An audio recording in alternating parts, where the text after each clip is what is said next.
Baik, Assalamualaikum warahmatullahi wabarakatuh. Perkenalkan nama saya Arfa Fitriati Muhammad dengan NIM G00250058 dari SKDB 5. Dan hari ini saya akan menjelaskan tentang anatomi. Baik, saya akan membahas inhal saya. Nah, Supriyadi, usia 65 tahun, datang ke IGD dengan keluhan nyeri tumpul pada dada sebelah kirinya. Keluhan ini dirasakan sejak 40 menit yang lalu saat sedang menonton TV di rumah. Dokter mencurigai Pak Supriyadi mengalami serangan jantung. Lalu, untuk pertanyaannya, jelaskan struktur eksternal core, jelaskan struktur internal core, dan jelaskan valvula cordis dan mekanisme kerjanya. Oke, baik. Mari kita mulai. Nah, jadi yang pertama itu saya akan menjelaskan tentang struktur eksternal dari core atau bagian luar jantung. Nah, jantung ini adalah organ muskular berongga yang terletak di mediastinum medium di antara kedua paru-paru. Secara eksternal, jantung memiliki beberapa karakteristik utama. Yang pertama itu dari orientasi dan bentuknya. Nah, jantung ini memiliki bentuk seperti piramida terbalik yang berdiri pada salah satu sisinya. Nah, puncaknya itu disebut apicordis yang dibentuk oleh ventrikel kiri dan menghadap ke depan. Nah, lokasi klinis apik ini berada setinggi SIC5 Lydia clavicularis sinistra.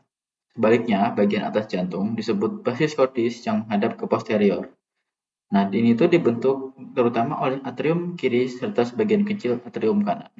Lalu untuk permukaan, jantung memiliki tiga permukaan utama, yaitu ada fasies anterior yang menghadap ke tulang dada, fasies diafragmatica atau inferior yang bersandar pada diafragma, serta fasies pulmonalis dextra dan sinistra yang bersentuhan dengan paru-paru. Lalu, di permukaan luar terdapat sulcus coronarius yang melingkar dan memisahkan bagian atrium dan dengan ventricle, serta sulcus interventricularis yang menandai antas antara ventrikel kanan dan kiri. Lalu, untuk vaskularisasinya itu ada jantung itu akan mendapatkan nutrisi dari arteri koronaria dextra dan sinistra yang berasal dari pangkal aorta ascendens. Nah, cabangnya itu ada ramus interventricularis anterior dan ramus circumflexus. Nah, biasanya tuh apa ramus interventricularis anterior ini lokasi penyumbatan yang paling sering sehingga menyebabkan serangan jantung karena menyuplai sebagian besar otot ventrikel kiri. Lalu setelah itu untuk struktur internal ini ada atrium dextra. Nah, atrium dextra ini punya dua bagian utama, yang bagian halus bernama sinus venarum cavarum dan bagian kasar yang berisi otot musculi pectinati. Kedua bagian ini dipisahkan oleh struktur internal bernama crista terminalis. Di dinding cekat antar atrium terdapat cekungan fossa ovalis yang merupakan sisa dari lubang foramen ovale pada masa janin. Lalu ke ventriculus dextra. Nah, ini punya dinding yang kasar karena adanya tonjolan-tonjolan otot yang disebut trabeculae carnae. Di sini terdapat musculi papillaris yang terhubung dengan katup, serta trabecula septomarginalis yang berisi jaringan sistem konduksi listrik jantung. Lalu, kita lanjut ke atrium sinistra yang memiliki struktur lebih halus dan menjadi tempat bermuaranya 4 vena pulmonalis yang membawa darah kaya akan oksigen dari paru-paru. Lalu setelah itu, ada ventriculus sinistra yang merupakan ruang jantung dengan beban kerja terberat. Nah, oleh karena itu, lapisan ototnya atau miokardiumnya itu jauh lebih tebal dibandingkan ventrikel kanan agar mampu memompa darah ke seluruh sistem tubuh melalui aorta.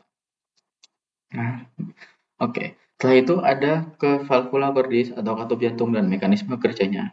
Nah, katup jantung ini berfungsi sebagai pintu satu arah untuk memastikan darah tidak mengalir kembali ke belakang atau biasa disebut regurgitasi.